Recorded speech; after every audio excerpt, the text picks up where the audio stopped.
Page number 412, सफ़ा number 412, question number 37।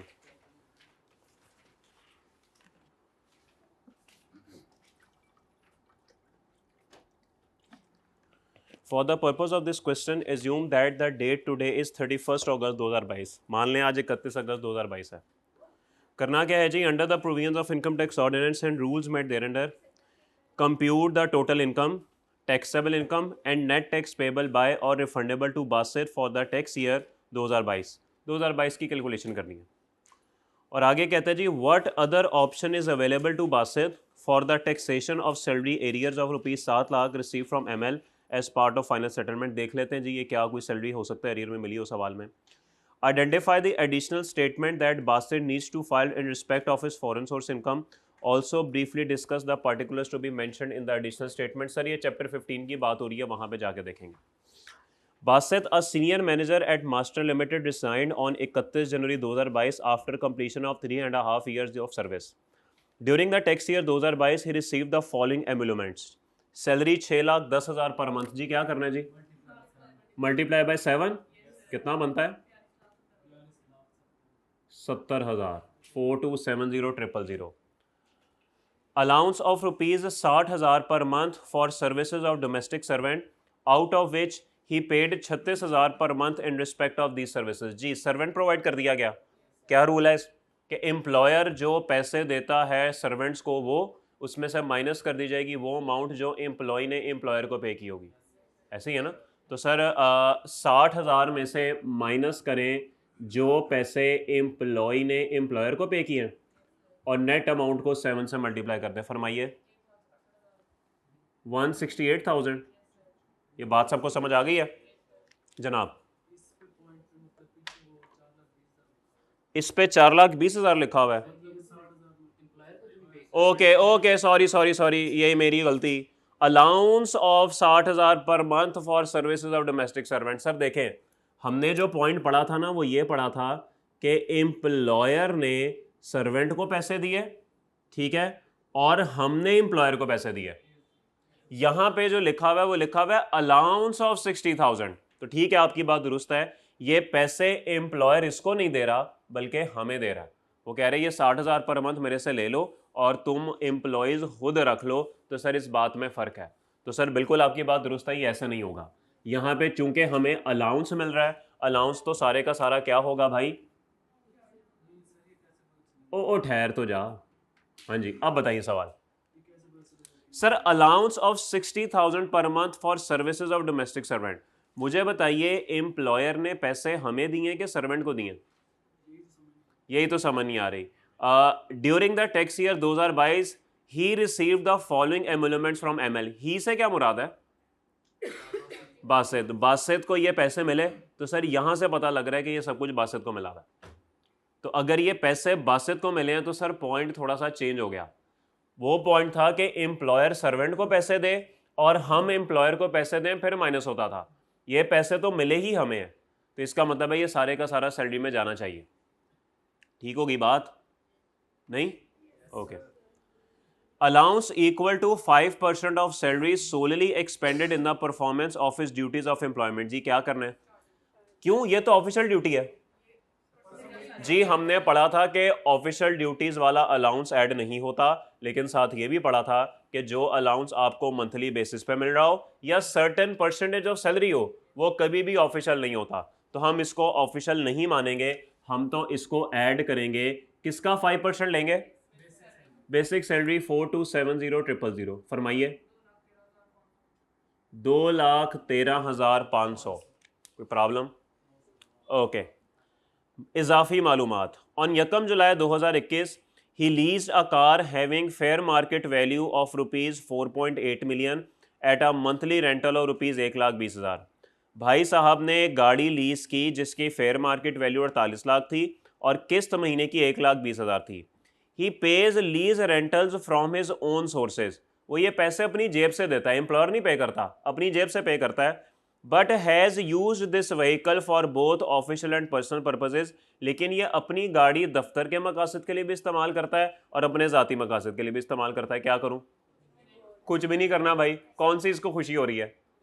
कुछ भी नहीं करना। खुद गाड़ी लीज कराई बेचारे ने, खुद किस्तें पे कर रहा है और अपनी गाड़ी सतम जरीफी ये कि दफ्तर के लिए भी इस्तेमाल कर रहा है, ये तो उल्टा इसका नुकसान हो रहा है। तो इसलिए क्या करेंगे, इसको इग्नोर करेंगे। एग्जाम्प्ट नहीं होता, exempt is not the right word, exempt सही वर्ड नहीं है, इसको हम अपनी कैलकुलेशन में नहीं शामिल करेंगे, इनकम फ्रॉम सैलरी में ऐड नहीं होगा, इग्नोर करेंगे। और इग्नोर तो आपको करना ही आता है, होना तो नहीं आता ना जी। हाँ जी, अगर एम्प्लॉयर गाड़ी देता फिर तो वही कार प्रोवाइडेड वाला सिनेरियो था ना, फिर 5% लगा देते फेयर मार्केट वैल्यू का जी, बिल्कुल 4.8 मिलियन पर लगा देते। आगे चलिए। ऑन यकम July 2021 13,000 shares of ML were allotted to Basit under an employ share scheme against the payment of ₹30 per share. Sir यकम जुलाई को शेयर्स हमारे पास आ गए, तो सर क्या यकम जुलाई को हमारी इनकम में चीज़ें ऐड होनी चाहिए? नहीं sir. According to the scheme he was not allowed to sell transfer the shares up to 31 December 21। Restriction है सर, इंतज़ार किया जाएगा रिस्ट्रिक्शन उठने का, और जब रिस्ट्रिक्शन ख़त्म होगी तो इनकम फ्रॉम सैलरी में क्या ऐड होगा जी? Fair market value of share. कितनी है जी 31 दिसंबर को fair market value of share? वो देखें डब्बे में नीचे 90 लिखी हुई है, 92 - 2, और नंबर ऑफ शेयर्स कितने हैं जी? 13,000। तो कितनी बनी फेयर मार्केट वैल्यू? 11,70,000। इसमें से लेस करते हैं हम कॉस्ट ऑफ शेयर, कितनी कॉस्ट पे की? 30 पर शेयर पे किया ना, तो 30 इंटू 13,000। फरमाइए कॉस्ट ऑफ राइट कितना है? वो गिवन ही नहीं है, तो सर इनकम फ्रॉम सैलरी में क्या ऐड होगा? 7,80,000 इनकम फ्रॉम सैलरी में ऐड हो जाएगा। किसी को कोई इख्तलाफ? सब अच्छा है। एम्प्लॉय शेयर स्कीम पे अबूर हासिल हो गया अब आप लोगों को? चले माशाल्लाह। ये किस वजह से हासिल हुआ है? ये न्यूमेरिकल करने से हासिल हुआ है, तो इसलिए कहा था कर लिया करें। अभी भी कुछ दुर्संदा सितारे होंगे जो नहीं करते होंगे, कोई बात नहीं, कोई बात नहीं। सितंबर तक अयाशी कर लें। नहीं, मैं क्यों करूं चेक?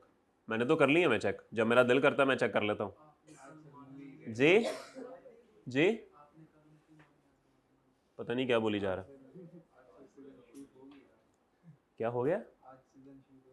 सीजन नहीं, आज सीजन का ट्रेलर लॉन्च है 4 बजे, आज ट्रेलर लॉन्च है। जब ट्रेलर लॉन्च होगा ना तो फिर उसका स्क्रिप्ट बनेगा, फिर अगले सीज़न के लॉन्च का आगाज़ होगा जुलाई से, और सीज़न का बाकायदा आगाज़ होगा सितंबर के एंड से। तो वो फिर आपकी मर्ज़ी है। आज ट्रेलर लॉन्च हो रहा है जी 4 बजे। हाँ बजट है ना, आज बजट है ना, टैक्स चेंज हो रहा है जी सर।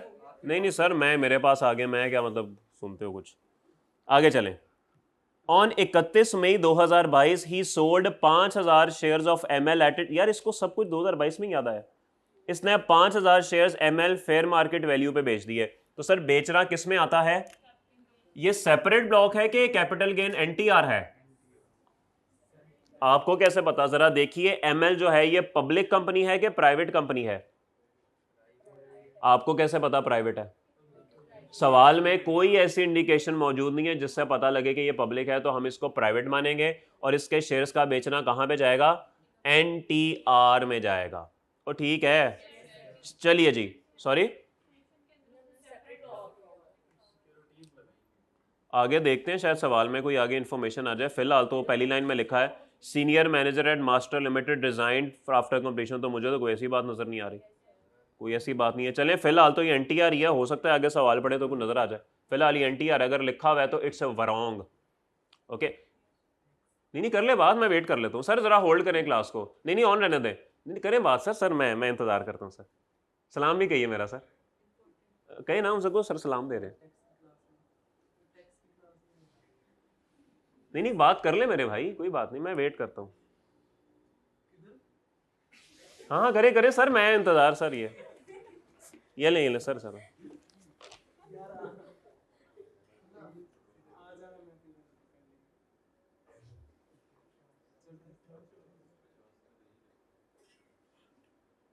सर फोन पे पासवर्ड लगा हुआ है?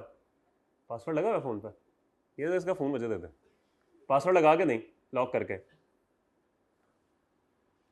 सर ये आपकी इमानत जो है ना, वो मैं इस ग्लास और इसके बीच में रख रहा हूँ ऐसे,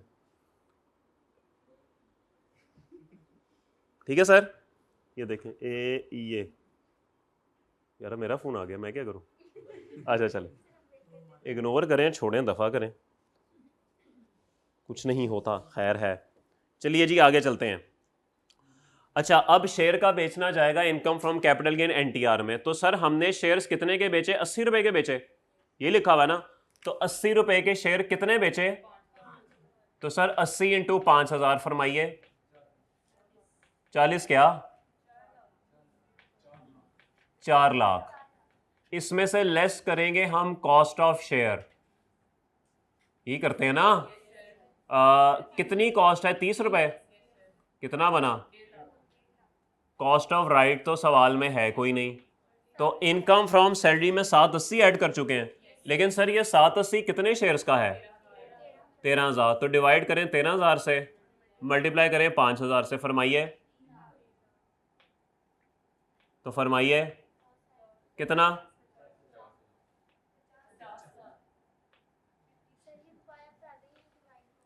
जी ये जो हमारे पास गेन था ये 13,000 शेयर का था, ठीक है। हमने इसको 5,000 शेयर्स पे बनाना है।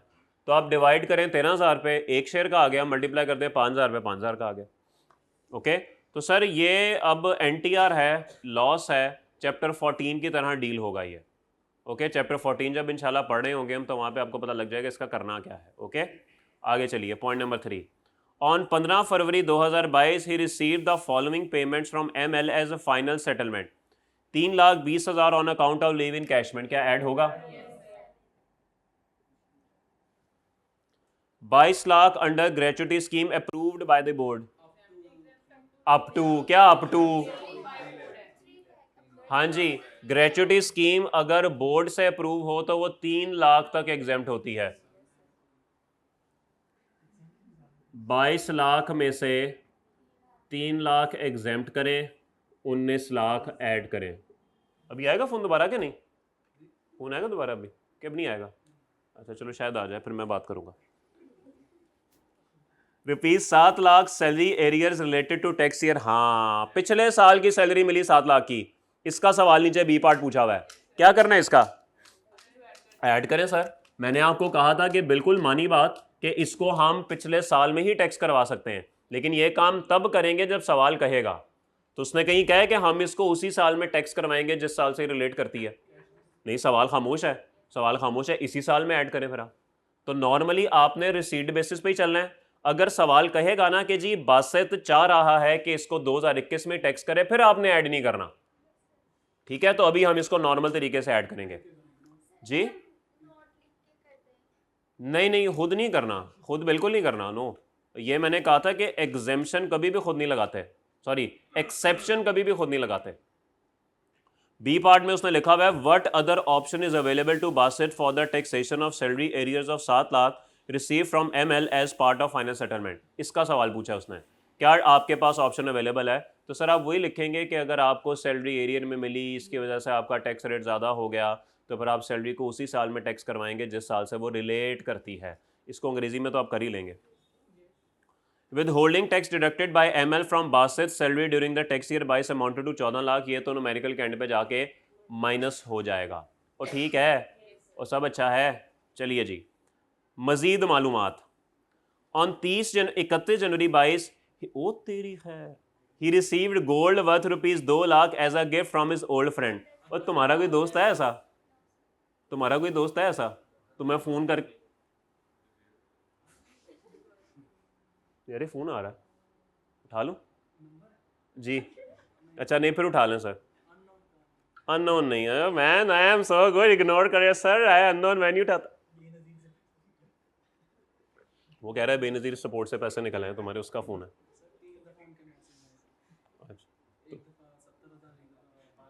तो मैसेज रिप्लाई किया था तुमने? हाँ, तो व्हाट्सएप पर रब्ता नहीं किया, क्यों?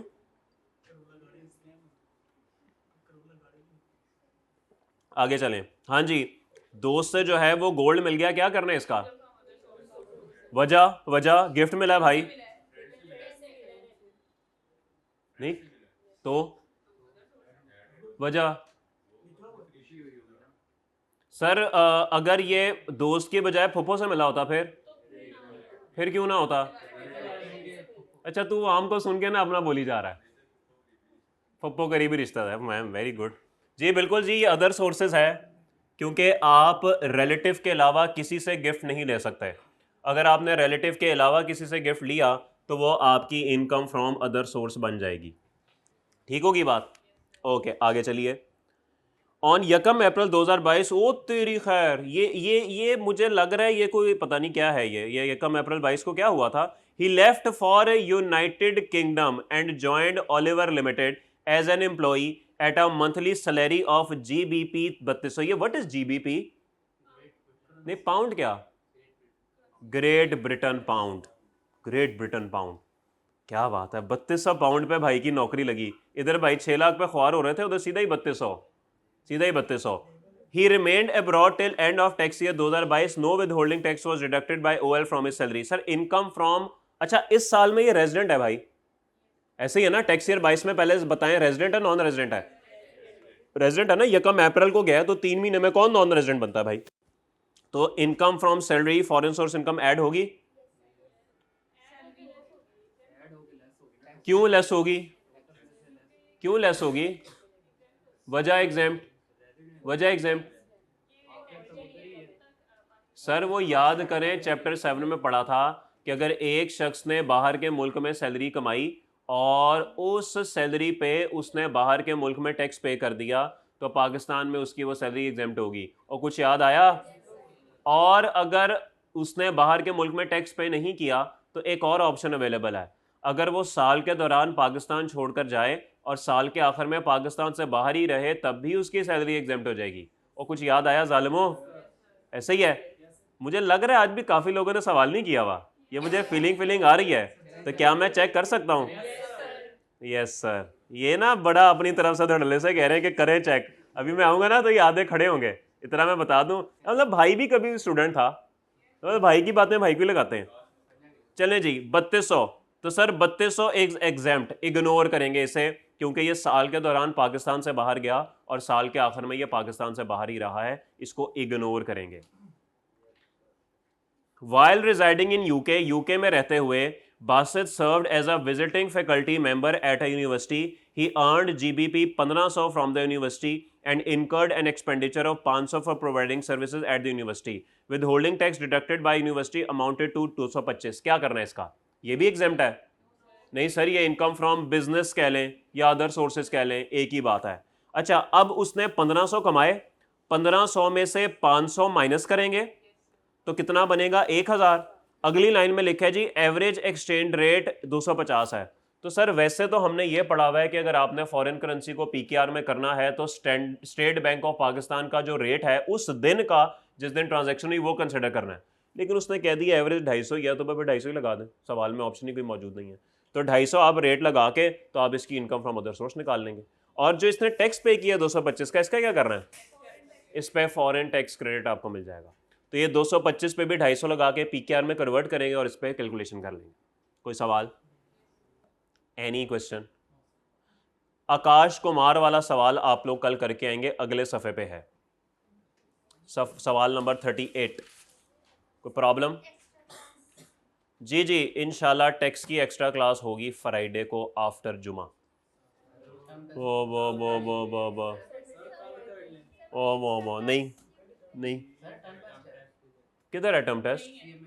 तो वो 5 बजे तक होता है। टेस्ट कब देंगे? इंशाल्लाह 1:45 ये टैक्स की क्लास ख़त्म होगी, उसके बाद हम लोग जुमा पढ़ेंगे। जुमा पढ़ने के बाद इंशाल्लाह हम क्लास शुरू करेंगे। क्लास हमारी कुछ 3:30 बजे तक ख़त्म हो जाएगी, ठीक है? और उसके बाद फिर आप टर्म टेस्ट देंगे जो 5 बजे तक ख़त्म हो जाएगा, फिर आप घरों घर ही। इसमें क्या मसला है? हम लोग सुबह 7 बजे घर से निकलते हैं और हम रात को 9-10 बजे घर आते हैं, इसमें ऐसी क्या बात है? ऐसे थोड़ी होता है। और करो CA, हाँ तो करो फिर CA, और ना करें CA छोड़ दें फिर। कौन सी क्लास है फ्राइडे को? क्लास है सर, मुल्की मफाद में हमें ये क्लास रखनी पड़ेगी। सर मुल्की मफाद में हमें ये क्लास रखनी पड़ेगी आफ्टर जुमा, तो इसलिए प्लीज़ बर्दाश्त करें। वजह हर बात पे यूट्यूब, कोई चक्कर नहीं, नो यूट्यूब, नो यूट्यूब। मैं फेसबुक लाइव स्ट्रीमिंग ना शुरू कर दूँ? अजीब आदमी है तू यार। सफ़ा नंबर 285, सॉरी 285 नहीं, सॉरी एक टॉपिक रह गया था हमारा जी। कौन सी? तो सर अच्छी बात है। सफ़ा नंबर 257। आप किस क्लास की बात कर रहे हैं? नहीं, मुझे बात समझ नहीं आई। 2 बजे क्या है? 2 बजे उनकी भी क्लास है, एक्स्ट्रा क्लास इस फ्राइडे को? किस सब्जेक्ट की? सीएमए उमैर शिराज। कितने से कितने बजे तक? 2 बजे से पता नहीं सर, कहते तो 3:30 बजे तक है, लेकिन 4 बजे तक दे दें। अच्छा अच्छा अच्छा, ठीक है, तो मैं उनसे कर लूँ। नहीं तुम सीएम में, अच्छा, उनकी सीएम में कितने बजे होती है वैसे रूटीन में? सुबह 7:10 पे होती है। बस आपका ही मसला है ना, आप ही फसाद की जड़ है ना बस, और तो कोई नहीं है। बस ठीक है, उसका हल निकाल लेंगे, कोई बेफिक्र रहें आप। चलें जी, सफ़ा नंबर 257 पे आइए। सेक्शन 98C रह गया था हमारा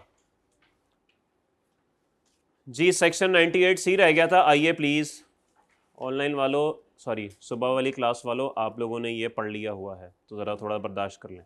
आपको नहीं कह रहा मैं, ऑनलाइन जो सुबह वाले हैं ना उनको कह रहा हूँ। आप पेज नंबर 257 पे हैं जी। चले जी, section 98C, succession to business otherwise then on death. All characters are purely fictitious, any resemblance is purely coincidental. 2 scenarios बनाते हैं, बिल्कुल कोइंसिडेंस बहुत होते हैं। हमारे साथ तो इंसिडेंस ही हुए हैं आज तक। या तू 2 मिनट चुप करेगा? भूल ही जा रहे हो उस वक्त से।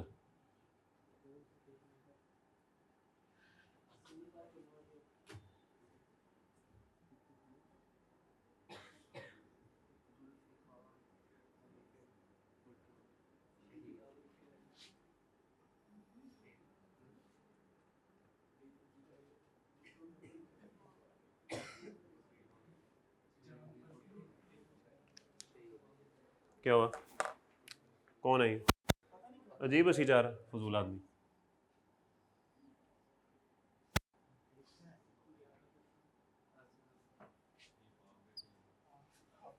देखा है इनको, ठीक है जी, कहीं पहुंचना चाहिए इनके पास। देखा है इनको कहीं, पता नहीं कहाँ देखा है तू इन्हें, अल्लाह खैर ही करे।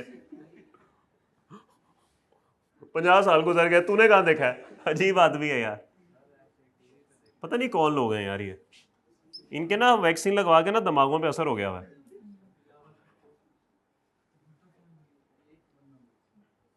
चलिए जी, succession to business otherwise then on death. अगर बिजनेस वफात के बाद किसी पे ट्रांसफर हो, उसकी बात नहीं कर रहा, यानी जो मैंने ऊपर लिखा है उसकी बात नहीं कर रहा। अच्छा, उस पर तो मैंने लिखा ही नहीं, सॉरी। नहीं सर, ये 2 जिंदा है, ठीक है, जो तुम बात कर रहे हो ना उस हिसाब से सर ये 2 जिंदा है, ये 2 नहीं है। अच्छा इग्नोर करें इसको, पता नहीं क्या बोल रहा था। ले जी, पहले सिनेरियो में एक भाई साहब हैं जुल्फ़िकार अली भुट्टो साहब, इनकी डेथ हो गई है और उनकी डेथ के बाद बिजनेस ट्रांसफ़र हो गया है बेनज़ीर भुट्टो साहिबा को। चलें, लेकिन ये जो सिनेरियो है इसमें आसिफ अली ज़रदारी साहब की डेथ नहीं हुई अभी, और बिजनेस बगैर डेथ के ही बिलावल ज़रदारी पर ट्रांसफ़र हो गया है। तो ये दोनों सिनेरियोज में फ़र्क है। यहां पे लिखा है जी succession to business otherwise then on death, इसका मतलब है कि ये इस सिनेरियो की बात नहीं कर रहा, ये इस सिनेरियो की बात कर रहा है। ओके, और ठीक है यार, कम यार अजीब लोग हैं यार, पता नहीं क्या हो गया आप लोगों को। तो अगर बिजनेस वफात के अलावा ट्रांसफर हो तो ये उस पॉइंट की बात कर रहा है, और वो बात यहां पर हो रही है। If a person carrying on any business, अगर कोई शख्स कोई भी कारोबार कर रहा है, और प्रोफेशन, प्रोफेशन कहते हैं सर्विसेज को, अगर कोई शख्स कोई कारोबार कर रहा है, is succeeded in any tax year by any other person. Succeeded होता है कि आपके बाद जो अगले लोग आते हैं, ठीक है, जानशीन। तो अगर आप कोई कारोबार कर रहे हैं और आपके कारोबार के बाद कोई और शख्स आपके बिजनेस को टेक ओवर कर लेता है, no referred as predecessor and successor respectively. तो सर जो पहले वाला होता है उसको प्रेडिसेसर कहते हैं, जो बाद वाला होता है उसे सक्सेसर कहते हैं, ठीक है। तो भाई इसका मतलब है आसिफ अली जरदारी साहब प्रेडिसेसर और Bilawal Zardari sahab successor. Okay, otherwise then on the death of predecessor. और ये बात मैंने आपको बता दी कि वो यहां पे कह रहा है कि प्रेडिसेसर यानी पहले वाले शख्स की भी डेथ नहीं हुई, डेथ के बगैर ही बिजनेस ट्रांसफर हो गया है, and successor continues the same business. और शर्त है कि बिलावल जरदारी साहब भी वही काम कर रहे हैं जो आसिफ अली जरदारी साहब कर रहे थे। ओके, तो फिर क्या होगा? द प्रेडिसेसर यानी कि आसिफ अली जरदारी साहब shall pay tax on the income of the tax year in which succession took place। तो जिस साल बिजनेस ट्रांसफर हुआ उस साल का टैक्स देने की जिम्मेदारी किसकी होगी? सर ये तो गलत बात नहीं है, ये क्या बात हुई कि पूरे साल का टैक्स वो दें, अगले 5 महीने तो बिलावल साहब थे। अगली बात तो पढ़ लें।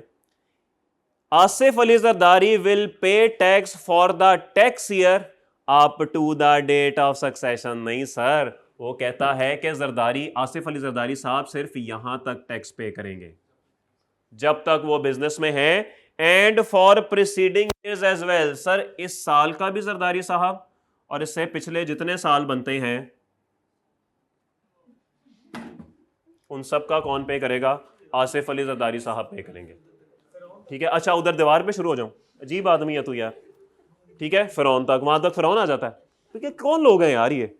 And the successor shall pay tax for that tax year after the date of succession.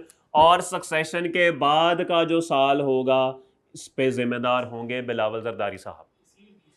नहीं नहीं, बस उसने उस साल की बात की, उसने अगले तमाम सालों की बात नहीं की, वरना मैं भी वहां तक बना देता। ओके, देखे ना, उसने ये बात तो नहीं की, उसने कहा बस जो सक्सेशन के बाद वाला टैक्स ईयर है उसका बिलावल पे करेगा, सॉरी बिलावल जरदारी साहब पे करेंगे। ओके, बात समझ आ गई? सर याद रखिएगा ये अदरवाइज देन डेथ की बात हो रही है। ओके, वो तेरी खैर, वेयर आसिफ अली जरदारी साहब कैन नॉट बी फाउंड, मिल ही नहीं रहे। एफबीआर वाले ढूंढ ढूंढ के परेशान हो गए, वो किधर चले गए, मिल ही नहीं रहे। Tax will be paid by successor. चल फिर बिलावल जरदारी तू आ जा, तू टैक्स देगा अब। तो सर ये तो गलत बात हो गई ना। ले जी, Bilawal Zardari will pay tax for the tax year up to the date of succession and for preceding years as well. ले जी, बिलावल साहब तो इस साल का टैक्स देंगे ही, लेकिन जो इससे पिछले साल है ना उनका भी टैक्स पे करेंगे। ये देखें फिरौन के दौर तक का। बस ठीक है सर, अब एफबीआर कह रहे तो फिर पे करना पड़ेगा। पता नहीं, बहरहाल पे करेंगे। ये तो लॉ में कहीं नहीं लिखा हुआ, बस लॉ में लिखा हुआ है कि जब से ये एओपी बनी है तब से वो, सॉरी एओपी नहीं, जब से ये बिजनेस बना है तब से शुरू से लेके अब तक पे करेंगे। अगर आसिफ जरदारी साहब ना मिले तो, बिलावल ना मिले तो देख लेते हैं अभी। वो तो होगा ना अभी, वो तो कारोबार चला रहा है, वो तो कारोबार चला रहा है। Okay, where tax can not be recovered from predecessor. अगर आसिफ जरदारी साहब से टैक्स रिकवर नहीं हो रहा, it shall be recoverable from successor. फिर ये बिलावल साहब से रिकवर किया जाएगा। Successor will be entitled to recover it from the predecessor. हाँ, बिलावल साहब के पास इख्तियार है कि वो जाके जरदारी साहब से टैक्स वसूल कर सकते हैं कि वो भाइन कितने छुपे हो तुसी, कहाँ छुपे हुए आप, वो मुझे टैक्स तो दे, मैंने मेरा सारा टैक्स एफबीआर ने ले लिया, आपका टैक्स भी मैंने पे कर दिया एफबीआर को, अब अपना टैक्स तो मुझे वापस करें। तो वो रिकवर कर सकते हैं वापस, लेकिन एफबीआर कहेगा सॉरी सर, मैं तो आपसे ही वसूल कर लूँगा, आप जाने और आसिफ अली जरदारी साहब जाने। बात समझ आ गई? तो ये सारी बात उस वक्त लगेगी अगर डेथ के बगैर बिजनेस ट्रांसफ़र हुआ होगा। अगर डेथ के साथ हुआ होगा तो वो बात यहाँ पे नहीं लिखी, वो छोड़ दें जी। कोई सवाल? एनी क्वेश्चन जी? सर कोई सवाल किसी का? नहीं बोलेंगे, फिर नहीं बोलेंगे। चलिए जी, आइए अब हम न्यूमेरिकल करते हैं। चैप्टर 2 नहीं यार, न्यूमेरिकल तो करें ना पहले, अबूर हासिल नहीं हुआ अभी। एओपी पे अबूर हासिल हो गया मेरे भाई को? नहीं, अभी नहीं हासिल हुआ। अभी आला तालीम हासिल करने के लिए हमें न्यूमेरिकल करने पड़ेंगे। अभी तो हमने इब्तदाई तालीम हासिल की है आबाई इलाके से। आला तालीम हासिल करने के लिए हम जाएंगे सफ़ा नंबर 285 पे, 285। हाँ जी बिल्कुल, इस चैप्टर की साख जो है वो बरकरार है। मसला चैप्टर की साख का नहीं है, मसला है आपकी साख का जो सितंबर में ख़राब होने वाली है। जी नहीं, अच्छा साख आपकी सितंबर में ख़राब नहीं होनी, वो अक्टूबर में ख़राब होनी है। क्या ख्याल है, पेपर पे थोड़ी साख ख़राब होती है, साख तो रिजल्ट पे ख़राब होती है। जी पता तो लग ही जाता है जी सर, यही मैं कह रहा हूँ कि पता तो लग ही जाता है। सफ़ा नंबर 285 लेक्चर नोट्स। सुबह वालों इग्नोर करो इसे, ये फारग आदमी है। जिस तरह सुबह में एक दो फारग लोग हैं ना, यहाँ पे भी एक फारग बंदा बैठता है। सुबह वाली क्लास असल में नहीं हुई ना, उनको यूट्यूब पर जाना लेक्चर, तो इसलिए उनको भी ज़रा फील ना हो कि वो इग्नोर हो रहे हैं, उनको ज़रा इन्वॉल्व करना ज़रूरी है। ठीक है ना जी। अब टारगेट क्यों है सर, उनको नज़र आ रही है कौन बैठा हुआ है, कौन सा? अच्छा उनको फीलिंग आ रही है, अच्छा वो कह रहे हैं उनको फीलिंग आ रही है कि यहाँ पे एक फजूल आदमी बैठा हुआ है। Baqir and Asad are members of an AOP and share profit and losses in the ratio 3:2। तो सर जो भी प्रॉफिट आएगा उसके 5 हिस्से किए जाएंगे, 3 मिल जाएंगे बाकिर को, 2 मिल जाएंगे असद को। Following information has been extracted from BA's profit and loss account for the year ended 31 December 15। Sir ये BA क्या है भाई? ये एओपी का डाटा है, बाकिर का डाटा है कि असद का डाटा है? सर ये एओपी का डाटा है, ये एओपी का डाटा है, जो प्रॉफिट एंड लॉस इसने दिया हुआ है ये एओपी का दिया हुआ है। ठीक है जी, सवाल में फजूलियात गिवन है, रिक्वायर्ड पढ़ लेते हैं। Under the provisions of the income tax ordinance compute the taxable income net tax payable by AOP. AOP की calculation and mister Baqir for tax year 16, और बाकिर साहब की कैलकुलेशन, उसने असद साहब की कैलकुलेशन नहीं मांगी। Assume tax and accounting depreciation is same for owned asset. वो कहता है जितनी अकाउंटिंग डेप्रिसिएशन है वही डेप्रिसिएशन टैक्स वालों की है, सेम है। सर एहतजाजन सीए छोड़ दें, इतना आसान सवाल छोड़ दें CA. Your computation should commence with the profit before tax of 5.8 million, हमें पहले से ही पता है। Show all relevant exemptions exclusion and disallowances. ले जी सवाल का आगाज करते हैं।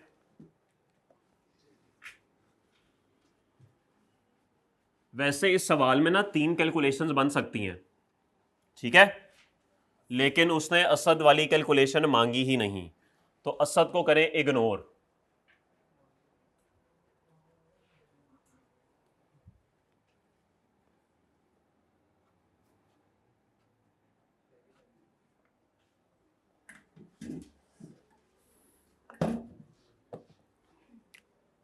प्लीज देख लीजिएगा सवाल कैसे होगा। BA-AOP इनकम एंड टैक्स दे रहा हूं, टैक्स ईयर कौन सा है जी? पूरे 2015, 16, 15, 16, ठीक है जी।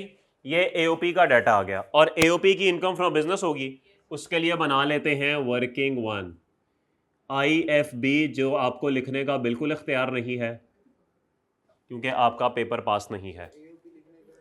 एओपी लिख लिया करें, IFB ना लिखा करें, क्योंकि AOP is word specified in law, IFB law में स्पेसिफाइड नहीं है। नहीं वर्किंग में क्यों लिख सकते हैं, अपनी तरफ से वर्किंग में लिख सकते हैं। तू लिख ली मेरा भाई, नहीं आप कोशिश करें पूरा वर्ड लिखा करें। ओके, सवाल शुरू होगा प्रॉफिट बिफोर टैक्स से। सर ये अकाउंटिंग प्रॉफिट है कि टैक्स का प्रॉफिट है? अकाउंटिंग प्रॉफिट है सर, बिल्कुल सवाल इनकम फ्रॉम बिजनेस जैसे हम करते थे इंडिविजुअल्स का, ये भी बिल्कुल उसी तरीके से होगा। ओ ठीक है, बिल्कुल उसी तरीके से सवाल होगा, अभी आप खुद देखेंगे, इसमें कोई तब्दीली नहीं है। चेहरा देखें जी न्यूमेरिकल का, कोई ऐसी चीज नजर आती है जो कि एड बैक होनी हो या लेस होनी हो? Sale, cost of sale, admin selling, financial charges, हाँ जी। इसके अंदर 4,62,000 मार्कअप चार्जेस हैं ऐसे एसेट के जो कि हमने लीज पे लिया। हम क्या करते थे इसका, हम इसको ऐड बैक करते थे, हम लीज्ड एसेट की अकाउंटिंग डेप्रिसिएशन भी ऐड बैक करते थे, और हम लीज रेंटल माइनस करते थे। तो एक चीज हमें मिल गई, ऐड करेंगे आप financial charges on leased asset, कितने हैं जी? 462 ऐड बैक। कोई सवाल, कोई जवाब, कोई शिकवा, कोई शिकायत, कोई यानी कितने का फोन है वैसे? तो अब कितने का है, कितने का? ये अगर मैं बेचूं तो कितने का बिक जाएगा? एक, हाँ तो कितने का बिक जाएगा ये, पता नहीं। फिर यार तू कौन है यार, ये फिर फोन आ रहा है, एक ही नंबर से आ रहा है फोन। ओके चलें जी, ये रोज इतने फोन आते हैं क्लास में और तू रोज इतने फोनों पे लगा रहता है। हाँ नहीं, ये देखो सैंपल साबित हो गया। आगे चलें, सवाल के चेहरे पे चीज़ें ख़त्म हो गई जी। अब सवाल का जो चेहरा है बेसिकली उसमें जो चीज़ ऐड बैक होनी थी, लेस होनी थी, हमने सब कर लिया। अब किरदार पे आ जाएं, किरदार पे आ जाइए। इजाफी मालूमात कॉस्ट ऑफ सेल के अंदर शामिल है, यानी कि माइनस हो चुका है provision of ₹75,000 against slow moving stores and spares. जी क्या करना है, क्यों ऐड बैक? सर प्रोविजन का हकीकत से कोई ताल्लुक नहीं होता। Provision for slow moving stock कितनी है जी? 75,000 ऐड बैक। कोई इख्तलाफ? ओके आगे चलिए। फिर कॉस्ट ऑफ सेल में शामिल है जी freight charges of ₹2,60,000। These were paid in cash to Momin goods transport for transporting goods to customer in Multan. जी क्यों इग्नोर? जी फ्रेट चार्जेस तो कैश में पे करने की इजाज़त है मेरे भाई, याद आया कुछ? ठीक है, वो बी के जो 5 थे अकाउंटिंग हेड उसमें फ्रेट है, तो आप ये कैश पे कर सकते हैं। तो क्या करेंगे इसको? फ्रेट चार्जेस माइनस हो चुके हैं, ठीक माइनस हुए हैं, रहने दें माइनस। ओ ठीक है, ओ शौकत सब अच्छा है। चलें, एडमिन एंड सेलिंग के अंदर क्या शामिल है, यानी कि ये बात हो रही है 44 लाख और 20,000 रुपए की। Salary of ₹2,90,000 and 1 lakh paid to Baqir and Asad respectively. Sir जी बाकिर को 2,90,000 पे किया और असद को 1 लाख पे किया, क्या करूं? Add back. सर जी एड बैक पढ़ा था ना सेक्शन 21 में कि आप लोग एओपी अपने मेंबर को कोई भी अमाउंट पे नहीं कर सकती, तो क्यों पे किया? तो सर लिखें यहां पे सैलरी पेड टू बाकिर, कितनी अमाउंट है? 2,90,000। और सैलरी पेड टू असद कितनी है? लीजिए, अपने आप को ही सैलरियां दी जा रहे हैं, अजीब लोग हैं। बाकिर दफ्तर गया होगा, अपने आप को सैलरी कैसे दी होगी? नहीं, बाकिर मेरे कमरे में आ, खुद ही बाहर गया होगा फिर कमरे में आया होगा, जी सर आपने बुलाया। जी फजूल, पागल ही लगेगा बाकिर।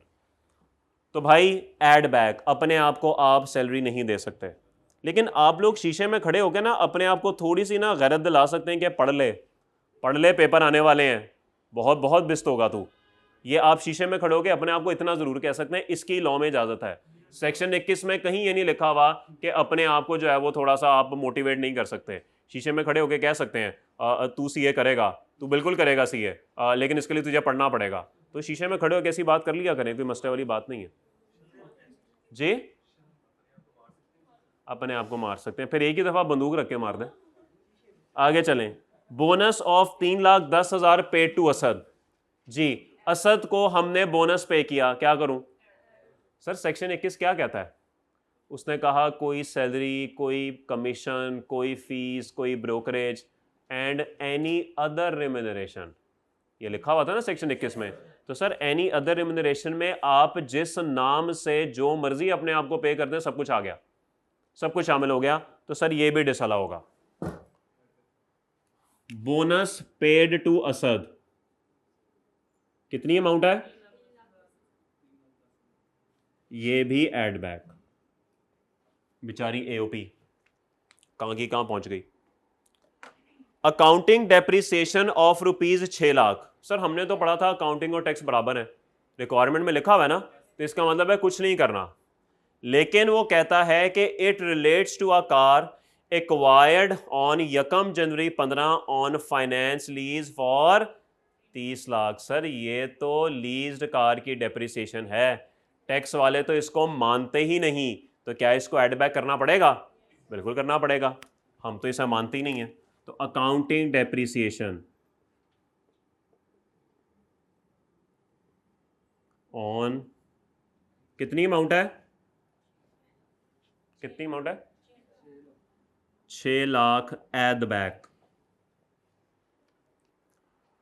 लीज रेंट, अच्छा 3 मिलियन का क्या करना है, 30 लाख का क्या करें, बोले सर ये तो लीज की अमाउंट है भाई, 30 लाख लीज की अमाउंट है तो क्या करूं, कुछ भी नहीं होगा, इसका इग्नोर करें। Lease rentals paid during the year amounted to 8,57,000, ये काम की बात है भाई। The vehicle has been use 70% for business purposes and 30% for personal purposes, क्या करूं, बस 70% माइनस करें भाई, लीज रेंटल भी माइनस हो गए, लेस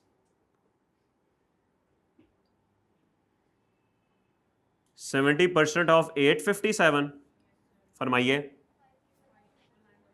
5,99,900, कोई इख्तलाफ किसी को। उसके बाद अदर इनकम में शामिल है capital gain of rupees 6 lakh from sale of shares of a private limited company, shares were acquired on 1 August 2014, date of sale is 30 September 15, जी क्या करूं जी, हाँ जी सर, ये 6 लाख लेस होगा क्योंकि ये इनकम फ्रॉम कैपिटल गेन है, ये बिजनेस में तो नहीं आएगी, क्या ख्याल है, और इसको डायरेक्ट ही हम यहां पे लिखेंगे income from capital gain working 6 lakh, ठीक है जी। तो इसको इनकम फ्रॉम बिजनेस से निकाल देंगे क्योंकि ये separate head, sorry separate head से मुराद है बिजनेस की इनकम नहीं है, कैपिटल गेन की है। ले जी, उसके बाद शुरू हो गया सवाल बाकिर का। बाकिर के सवाल को भी होल्ड करें, पहले ज़रा एओपी को तो कंप्लीट करें ना। आइए जी,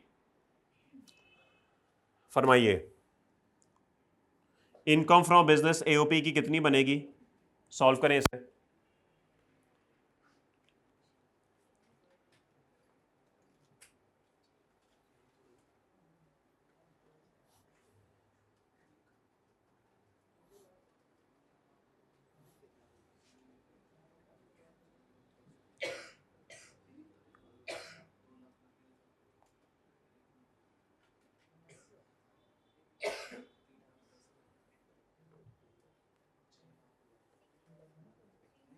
सॉरी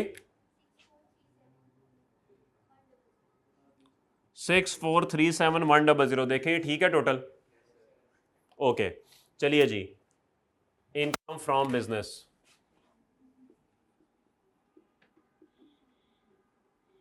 वर्किंग 6,437,100, क्या एओपी ने कोई ज़कात वगैरह पे की है, बोले तो यही टैक्सेबल इनकम होगी, फरमाइए जी, बताइए। 70,37,100, इस पे टेबल 1 लगा के टैक्स लायबिलिटी बता दें कितनी है, टेबल 1 लगा के टैक्स लायबिलिटी मुझे कैलकुलेट कर दें, जल्दी करें भाई जल्दी करें।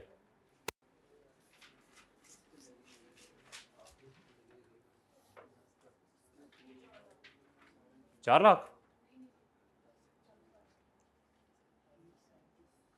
मेरा भाई जबानी सोच रहा है, टेबल नहीं खोल के देख रहा।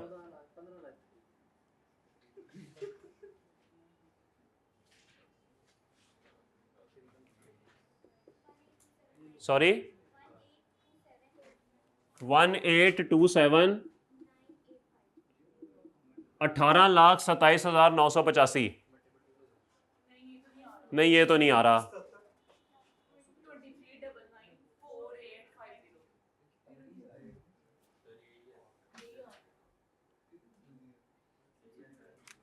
23,99,4850 इनकम से ज़्यादा टैक्स,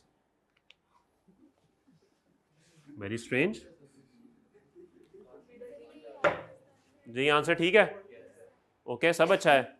चलिए जी, एओपी का सवाल ख़त्म हो गया, कोई एओपी का टैक्स क्रेडिट नहीं है, कोई एओपी की सेपरेट ब्लॉक इनकम नहीं है, कोई एओपी की एफटीआर नहीं है, कोई एओपी का टैक्स डिडक्ट नहीं हुआ, तो यही टैक्स पेबल टू गवर्नमेंट है, ठीक होगी बात। अब बाकिर का सवाल आप लोगों ने प्लीज़ बोर्ड पे देखना है, अब नोट कुछ नहीं करना, एंड बी वेरी सीरियस, यहाँ पे वक्त बदलने लगा है, जज्बात बदलने लगे हैं और ज़िंदगी बदलने लगी।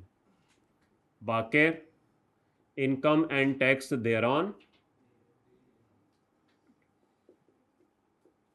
सवाल आपसे मेरा है कि प्रॉफिट एंड लॉस अकाउंट तो आपको 31 दिसंबर 15 का दिया हुआ है, तो आप टैक्स ईयर 16 क्यों कह रहे हैं? सर ये स्पेशल टैक्स ईयर का सवाल है, ये जो आपको सवाल दिया गया है ये स्पेशल टैक्स ईयर का सवाल है। 31 दिसंबर 15 पे इनका ईयर एंड हो रहा है, तो कहेंगे तो इसको टैक्स ईयर 16 ही, ठीक है, ओके। बाकिर की अपनी कोई इनकम है, पर्सनल डाटा में लिखा हुआ है जी, देखें। वो कहता है जी during the year Baqir besides his share in the firm enjoyed income and sustained losses from the sources. Income from other source है 25 lakh, share of loss from another AOP, एक और एओपी है इसके अलावा जिसमें ये पार्टनर है, उस पर 35,000 का लॉस और ज़कात 30,000। चलिए जी, सबसे पहले हम लिखेंगे income from other source 25 lakh. क्या यही टोटल इनकम बनेगी? मुझे आपकी पूरी तवज्जो चाहिए प्लीज। लेस करेंगे ज़कात, कितनी है? 30,000 और 24,70,000, ये टैक्सेबल हो गई। लेकिन सर इसका एक शेयर है एओपी के अंदर, मैं इसके नीचे 2 लाइनें नहीं लगा सकता, आपको पता ना इसके बाद तब्दीली आती है थोड़ी सी, तो ऐड करेंगे share of profit from AOP. मुझे भी नहीं पता कितना है क्योंकि मुझे भी डिविजिबल इनकम निकालनी है। लेस करेंगे share of loss from AOP, एक 35,000 का लॉस भी तो है सवाल के अंदर, वो लेस कर देंगे, ठीक है। और मेरे पास आ जाएगी taxable income for rate purposes. मुझे अभी नहीं पता वो कितनी है क्योंकि मुझे अभी इसका नहीं पता। उसके बाद हम निकालेंगे ज़्यादा वाली टैक्स लायबिलिटी, और उसके बाद हम निकालेंगे, ले जी ये हमारे कुछ चीज़ें हैं जो कि हमने फिलअप करनी है। सबसे पहले तो एक चीज़ ज़हन में रखें, आपको शायद बताया था कि एओपी का अगर कोई लॉस होना तो वो कभी भी आप माइनस नहीं कर सकते हैं, बताया था कि नहीं? तो बोले क्यों नहीं जी? इसको आप क्या करेंगे, इसको आप यहां से लेस कर देंगे, ठीक होगी बात? वो ठीक है, वो बोले ओके। अच्छा, अब हमने निकालना है share of profit from AOP. मैं डिविजिबल इनकम की वर्किंग यहां पे कर देता हूं। भाई मुझे एक बात बताइए, कैसे कैलकुलेट करते हैं डिविजिबल इनकम? हम प्रॉफिट बिफोर टैक्स को उठाते हैं, ऐसे ही है। इसके करें 5 हिस्से, बाकिर के कितने हैं? इंटू 3, और असद के कितने हैं? 2। ये काम करेंगे।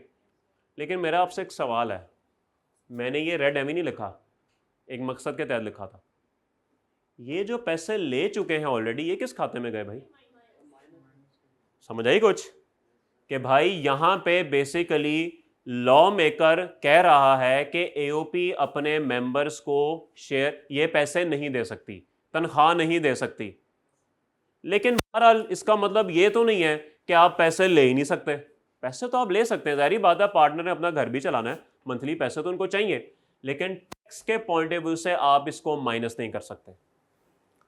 लॉ ये कहता है कि साल के आखिर में क्या होगा? साल के आखिर में जाके एक कैलकुलेशन बनेगी एक प्रॉफिट की। 70,37,100 आपका प्रॉफिट है एओपी का, ऐसे ही है।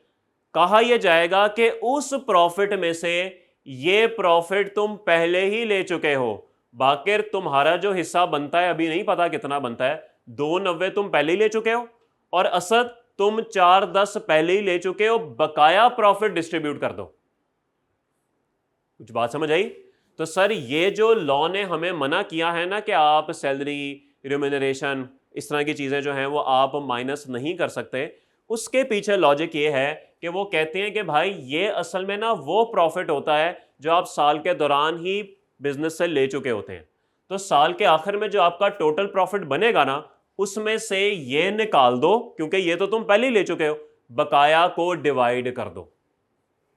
क्या ये बात सबको समझ आई? अब जरा देखिए इसकी कैलकुलेशन कैसे बनेगी, ऐसे नहीं बनेगी। ये कैलकुलेशन सिर्फ तब बनेगी अगर आपने एओपी से कुछ विड्रॉ नहीं किया हुआ। अगर आपने एओपी से कुछ पैसे लिए हुए ना तो कैलकुलेशन देखें कैसे बनेगी। पार्टनर के नाम, टोटल, सबसे पहले सैलरी, बाकिर ने कितनी सैलरी ड्रॉ की है और असद ने, टोटल कितना हो गया, ये बात समझ आ गई। उसके बाद बोनस की बात करें, बोनस बाकिर ने कोई ड्रॉ किया नहीं, असद ने 310, टोटल हो गया जी 310। और तो कुछ ड्रॉ नहीं किया इन्होंने, बकाया बचा पीछे प्रॉफिट। अब सर आपका टोटल प्रॉफिट कितना है, ये देखिए 7037,100। इस टोटल प्रॉफिट में से ये दो पेमेंट्स पहले ही निकल चुकी हैं, ऐसे ही है। बकाया कितनी बची जरा बताएं, 633। ये है जी आपकी बैलेंसिंग अमाउंट जो कि हमेशा निकला करेगी, ठीक होगी बात। तो एओपी के टोटल प्रॉफिट में से ये दो पेमेंट्स आप पहले ही ले चुके हैं, तो इसका मतलब है बकाया इतना प्रॉफिट बचा है जो कि डिस्ट्रीब्यूट होना है।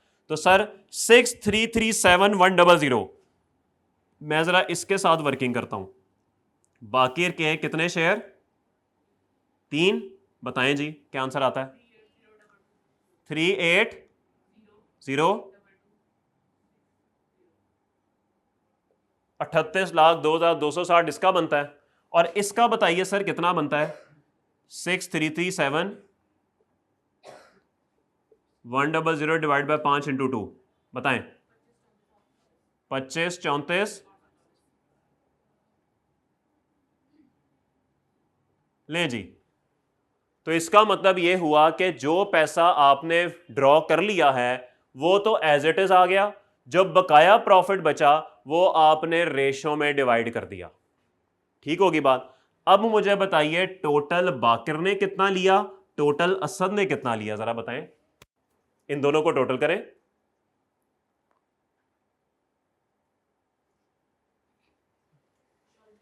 सॉरी 922, और ये बताइए सूरज, सॉरी लें जी। ये आपकी कैलकुलेशन ऐसे बना करेगी अगर आपने एओपी से कुछ पैसा ड्रॉ किया हुआ है, तो इसका मतलब है जो पैसा ड्रॉ किया वो अलग आ गया, उसके बाद जो प्रॉफिट बचा वो प्रॉफिट इन दोनों में प्रॉफिट शेयरिंग रेशो में डिवाइड होगा, बस कैलकुलेशन में ये तब्दीली है। सॉरी जी बिल्कुल, पहले जो आप कह रहे हैं कि ड्रॉ रेशो की बेस पे नहीं हुआ, आपकी बात बिल्कुल दुरुस्त है, तभी तो लॉ मेकर ने उतना उसकी इनकम में ऐड कर दिया रेट पर्पसेस के लिए जितना उसने लिया। देखें ये रेशो की बेस पे आ गया और ये उसने सैलरी ले ली, तो लॉ मेकर ने इन दोनों को टोटल करके ऐड कर दिया कि भाई तूने इतना शेयर लिया हुआ, तो ये साल के दौरान हो गया और ये साल के एंड पे हो गया। सर आप खुद सोचें, ये जो सैलरी इन्होंने लगाई होगी ये बेसिकली पार्टनर्स ने आपस में एग्री किया ही होगा ना कि यार चल तू इतने पैसे ले ले, तू इतने पैसे ले ले, तो वो भी तो रजामंदी से ही हो रहा है ना जो कुछ हो रहा है। जी इसमें फर्क नहीं आएगा, इसमें फर्क आएगा। ये कहें कि जब आप इसको 3:2 में डिवाइड करेंगे ना तो ये आंसर्स नहीं आएंगे। ये जब सवाल आपका बनता है बिल्कुल दुरुस्त है, क्योंकि ये रेशो में थोड़ी निकले, ये तो बस अपनी मर्जी से उन्होंने ले लिए, तो बस ठीक है सर, पार्टनर्स हैं, एग्री कर लिया होगा उन्होंने, एग्री कर लिया होगा उन्होंने, ठीक है कोई मसला नहीं, उन्होंने कहा होगा ठीक है सैलरी लाख लाख रुपया लगा दो, बाकी जो साल के आखिर में प्रॉफिट बनेगा उसको फिर रेशो में डिवाइड कर देंगे, तो ठीक है। बस सर पार्टनर्स के आपस के पॉइंट ऑफ व्यू से आप बात कर सकते हैं कि जी ठीक है अगर रेशो ये एग्री हुई है तो ठीक है, लेकिन सर टैक्स कैलकुलेशन में कहता है कि बस तुमने इतने पैसे साल के दौरान लिए, इतने साल के आखिर में बने, टोटल तुमने ये लिया, यही तुम्हारा शेयर है, तुमने इतने साल के दौरान लिए, इतना साल के आखिर में शेयर बना, तुम्हारा हिस्सा ये है, तुम्हारी इनकम में ये ऐड कर देंगे। तो टैक्स तो बड़ा सिंपल है भाई, वो तो कहता है जितने पैसे तुमने लिए होंगे मैं उतने तुम्हारी इनकम में ऐड कर दूंगा। ओके, तो सर ये वाली अमाउंट जो बनती है ना 4092, ये आप यहां पे लाके ऐड करेंगे 4092,260, ठीक होगी बात, तो ठीक है सर, चलिए जी आगे चलें, बस आगे सवाल ख़त्म हो गया। बताएं जी total taxable income rate purpose के लिए कितनी बनती है? 6562। इस पे टैक्स लायबिलिटी बताएं कितनी बनती है ज़्यादा वाली?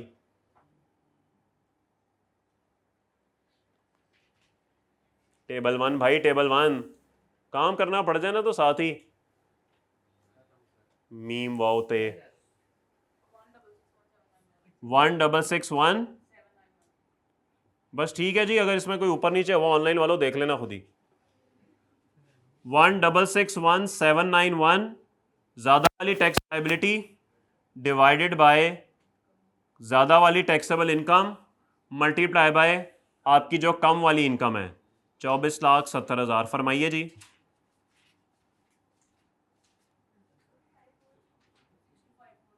Six to 54,889। लें जी सवाल ख़त्म हुआ। इतना सा सवाल होता है एओपी का, एवं खप जाते हैं आप लोग।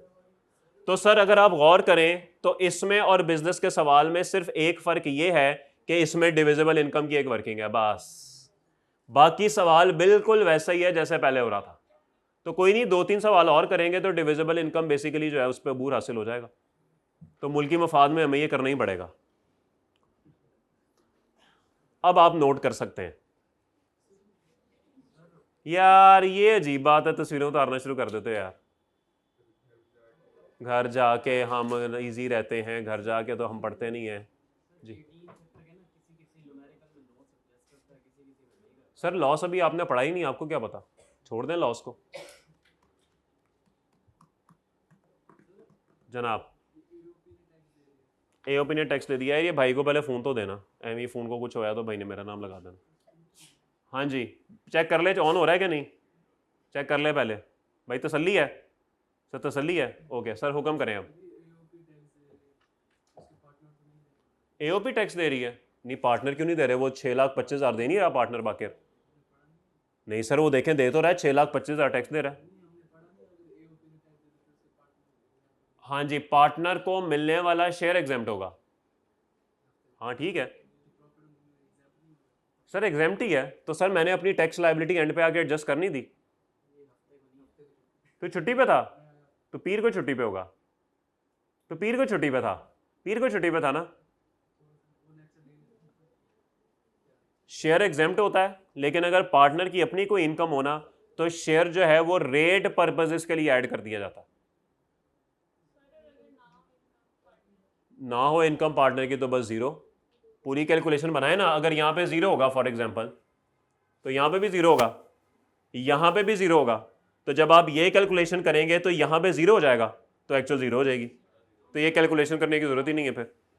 तो अगर पार्टनर की अपनी कोई इनकम ना हो अल्टीमेटली आंसर ज़ीरो ही आना है, उस पर यह कुछ करने की ज़रूरत ही नहीं है।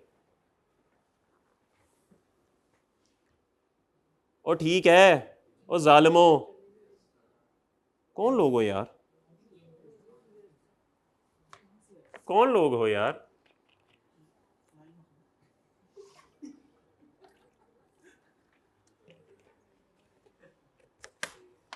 जी नोट हो गया। कौन से चैप्टर का आगाज करें? दूसरे चैप्टर का। जाने से पहले आपको ये दूसरे चैप्टर का भी तोहफा देना है।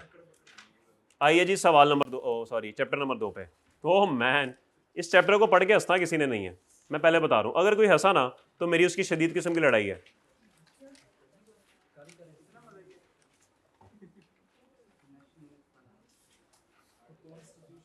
सफ़ा नंबर 9, सफ़ा नंबर 9 पे मिलेगी आपको चैप्टर नंबर 2 की लाश। बारिश नहीं हुई? अच्छा ये बारिश में पढ़ना था, कोई बात नहीं, खैर बारिश नहीं हुई, वो मेरे नसीब की बारिशें किसी और छत पे बरस गई। ओए होए होए जी। नहीं एक्स्ट्रा क्लास में नहीं, एक्स्ट्रा क्लास में भी पढ़ लेंगे, इसमें भी पढ़ लेंगे, भी बहुत टाइम है, 15 मिनट पढ़े में, 15 मिनट में मैंने आपको आराम से 2 सफ़े पढ़ा देने जी। एक्स्ट्रा क्लास का मैं भाई को क्या बता दूं, क्या होगा उसके अंदर, क्या होगा उसके अंदर, कुछ पढ़ लेंगे यार, कुछ ना कुछ तो कर ही लेंगे यार। अभी मैं इतनी आगे की नहीं सोचता, अभी मुझे इतना पता है कि मैंने 15 मिनट में ये पढ़ाना, अभी मैंने कुछ फैसला नहीं किया जी।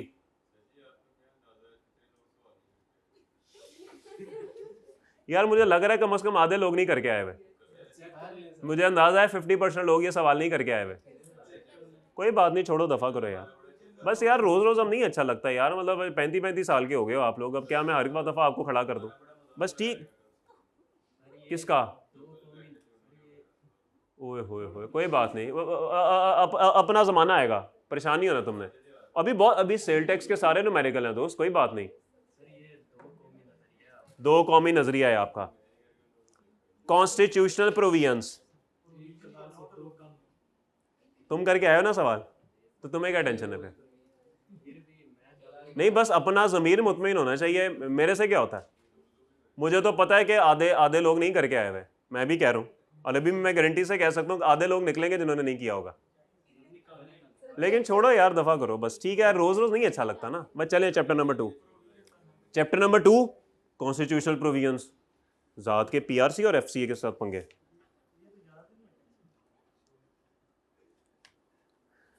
ओके जी, constitutional provisions, what is meant by constitution? आइन 1973 के आइन के तहत। ओके, हमारा आखिरी जो आइन है 1973 का है ना। वो कितने आइन थे हमारे? 1956, 1963, 62 के 63, 62 और 1900। तो सर ये 73 के आइन की आप शिकें पढ़ने लगे हैं। अच्छा, एक बड़ी मजे की बात है, सफर नंबर 9 देखें और सफर नंबर 11 देखें, इनकी जरा हेडिंग्स देखिए। हो मैन, एक पढ़ाऊंगा दूसरा ऑटोमेटिकली होता जाएगा। क्या मतलब खुद देखें, सफर नंबर 9 और सफर नंबर 11।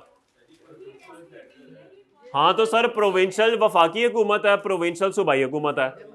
सर भाई इधर हाजिर है, अभी देखें भाई, ऐसे करेगा और सारा कुछ ऑटोमेटिक हो जाएगा। तो मैंने 2 सफ़े पढ़ाने हैं, असल में वो 4 के बराबर होंगे। सो ब्यूटीफुल, सो एलिगेंट जी। सर मैं आपको पढ़ाऊंगा, परेशान नहीं होना आपने, 4 सफ़े पढ़ाऊंगा। वफाक और है, सूबाई और है। नहीं सर, आजकल तो वफाक और सूबाई एक ही है। आगे चलें, मैंने कहा था कोई अगर हंसा ना तो उसकी ऐसी की तैसी। सबसे पहले जी फेडरल फाइनेंशियल प्रोसीजर्स, पहले हम वफाक की बात करते हैं, तो जहर ना पिलाऊं मैं। Federal consolidated fund and public account, ये जो 78 लिखा है ना सर, ये 78 सेक्शन नहीं है, ये आर्टिकल 78 है। क्योंकि आपको पता है कॉन्स्टिट्यूशन में आर्टिकल्स होते हैं, सेक्शन नहीं होते। ठीक है, आर्टिकल फलाना, आर्टिकल फलाना। सर सेक्शन कानून दूसरे कवानीन में होते हैं, आइन के लिए आर्टिकल का वर्ड इस्तेमाल होता है। बात एक ही है, कॉन्सेप्ट एक ही है, बस आइन में उसको आर्टिकल कहते हैं और लॉज में उसको सेक्शन कहते हैं। जहाँ पे घर में आप लोगों को शौकत कहते हैं ना, यहाँ पे आपने बड़ा अपना नाम जो है वो रखा हुआ है, फलाना फलाना फलाना, तो वो बस बात एक ही है। प्लीज सुने, आपने सुना है कि खजाना खाली है, वो खजाने की वो खजाना बनाने लगूँ मैं। सर ये वो खजाना है, ये वो टोकरी है जिसमें खजाना बड़ा होता है। वो कहता है कि all revenues received by the federal government, वो कहता है कि जो भी पैसा वफाकी हुकूमत वसूल करेगी, एक लाइन छोड़ के आए, shall be credited to the federal consolidated fund. Sir federal consolidated fund कहते हैं जी कौमी खजाना। जितना भी पैसा वफाकी हुकूमत वसूल करेगी वो तमाम रेवेन्यूज इस खजाने के अंदर जाएंगे। ठीक है, अगली बात, all loans raised by the federal government, जितने भी कर्जे वफाकी हुकूमत हासिल करेगी, shall be credited to federal consolidated fund. तो सर कर्जे जो हासिल किए होंगे वो पैसा भी कौमी खजाने में जाएगा। इधर से आगे किधर जाएगा उसकी बात नहीं हो रही अभी फिलहाल इतना पता है कि वो खजाने में आएगा। वो बात आगे आ रही है यार, ये देखो, ये आर्टिकल 81 आ रहा है, एक्सपेंडिचर पढ़ते हैं अभी। और सेकंड बुलेट में कहता है जी amount received in repayment of loan. Sir इसका क्या मतलब है? सर अब आपने ये बात ना बड़े ध्यान से सुननी है। लेट्स अज्यूम ये हैं जी मुत्तहिदा रियासतें ऑफ अमेरिका, ओके, और ये है जी इस्लामी जमहूरिया Pakistan. Now be very serious, अगर पाकिस्तान ने यूएसए को कर्जा दिया और यूएसए ने वो कर्जा वापस किया, तो वो जो कर्जा वापस किया होगा वो भी इसी खजाने में जमा होगा। ओके, तो इसका मतलब है कि जो दूसरे लोग हमारी वफाकी हुकूमत को कर्जा वापस करेंगे वो वापस आया हुआ कर्जा भी इसी खजाने में जाएगा। बात समझ आ गई? तो इसका मतलब है कौमी खजाने के तीन चीज़ें पार्ट बन रही हैं। जो भी फेडरल गवर्नमेंट का रेवेन्यू होगा, जाहिर बात है वो टैक्सेस वगैरह से ही आ रहा होगा, या फिर जो भी फेडरल गवर्नमेंट किसी IMF से कर्जा लेगी वो भी इसमें जाएगा, और अगर हमने किसी दूसरे मुल्क को कर्जा दिया होगा और उसने कर्जे की वापसी की होगी वो भी इसी खजाने में जाएगा। तो क्यों हंस रहा है? अजीब आदमी है यार। कोई सवाल? कोई सवाल? तो समझ आ गया कि कौमी खजाने में क्या क्या जाएगा। ओके सर, खजाने ना असल में दो होते हैं, एक और खजाना भी है। वो कहता है जी all other monies receive by the federal government, वो कहता है इसके अलावा जितने भी पैसे होंगे ना, जितने भी पैसे होंगे, shall be credited to the public account of the federation. Sir ये दूसरा खजाना है। जैसे अक्सर लोगों के दो बैंक अकाउंट होते हैं ना, public account of the federation, ये पता नहीं मैंने क्या लिख दिया, ये फेडरेशन तो कहीं से नहीं लग रहा।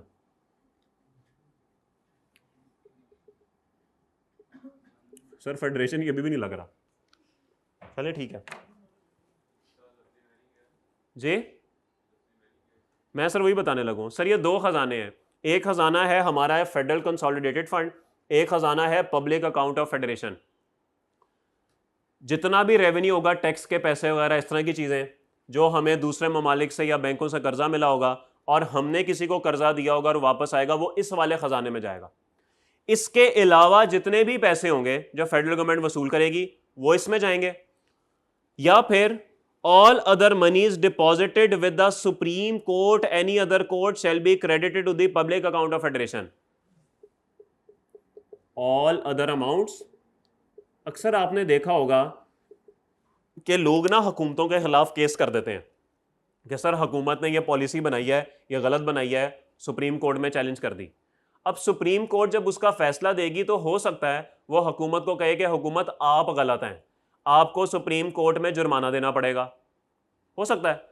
या बात ऑपोजिट भी हो सकती है, शहरी पे जुर्माना लगा दिया जाए कि तुमने गलत किया है, ये तुम्हें पेनल्टी देनी पड़ेगी। या इवन दो लोगों के जब आपस में झगड़े हो रहे होते हैं, वो अदालत में केस कर देते हैं, तो किसी एक को जुर्माना हो जाता है, उसको वो जुर्माना अदालत में जमा कराना पड़ता है। तो सर ये सारा जुर्माना किधर जाता है? ठीक है, तो कोर्ट की जो पेनल्टीज आपको पड़ेंगी और वो जो आप अदालतों में जुर्माने जमा कराते हैं वो सारे इस वाले खजाने में जाते हैं। तो सर दो खजाने हो गए, एक हो गया फेडरल कंसोलिडेटेड फंड वाला खजाना, एक हो गया जी पब्लिक अकाउंट ऑफ फेडरेशन वाला खजाना।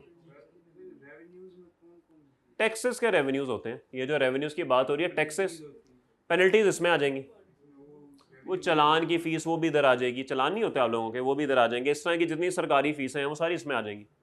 रेवेन्यू में मेन टैक्सेस ही होते हैं, मेन यहाँ पे टैक्सेस होंगे, कर्जा जो लिया होगा और जो कर्जे की वापसी होगी वो इधर, इसके अलावा जितने भी पैसे हैं ये चलान चलून के ये इधर आ जाएंगे, और जो आपकी कोर्ट की पेनल्टीज पड़ती हैं लोगों को जो कोर्ट में जमा कराते हैं वो भी इधर आ जाएंगे। एड भी मेरे ख्याल में इसमें ही आएगी, एड को इसी में शामिल करेंगे हम, लिखा नहीं हुआ स्पेसिफिकली इसमें ही आएगी। आइन में तो नहीं ना बताना कि हम इमदाद लेंगे, आइन में तो नहीं बताना, पता आइन में लिखा हुआ है पाकिस्तान जो भी इमदाद लेगा। यार कम ऑन मैन, सर खजाने से होके आगे जाएगी, खजाने में तो एक दफ़ा आएगी ना, फिर यहाँ से आगे जाएगी।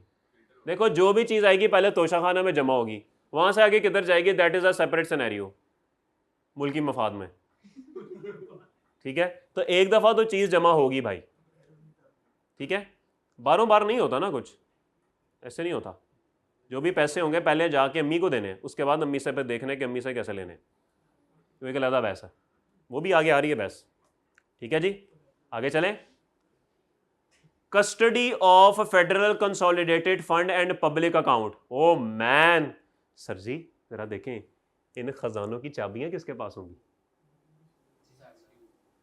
वजीर खजाना के पास। आप ये कह पढ़ लेते हैं, वो कह रहे हैं कि जी the custody of the federal consolidated fund and public account of the federation, वो कहते हैं कि इन दोनों खजानों की जो कुंजी है ना, the payment and withdrawal from the funds, और इस खजाने से जो आपने पैसे निकालने हैं, ऑल अदर कनेक्टेड मैटर्स, और इस खजाने से मुतल्लिक जितने भी मसले मसाइल हैं shall be regulated by act of Majlis Shura parliament और रूल्स मेड बाय प्रेसिडेंट।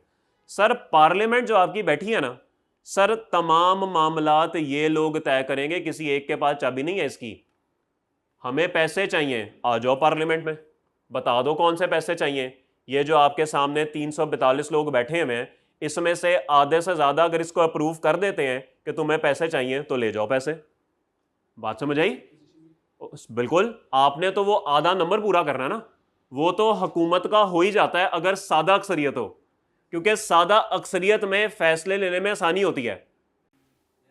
तो आप जब पार्लियामेंट के सामने कोई लेके जाएंगे कि सर जी मुझे एक और एटम बम बनाना है, मुझे पैसे चाहिए, आपकी हुकूमत आधे से ज़्यादा लोगों की होगी, हाँ जी अप्रूव, ले जाए पैसे। अपोजिशन वॉकआउट करती रहेगी, अपोजिशन उस प्रपोजल को फाड़ के हवा में फेंकती रहेगी, अपोजिशन नारे लगाती रहेगी तो लगाती रहे, हो गया अप्रूव।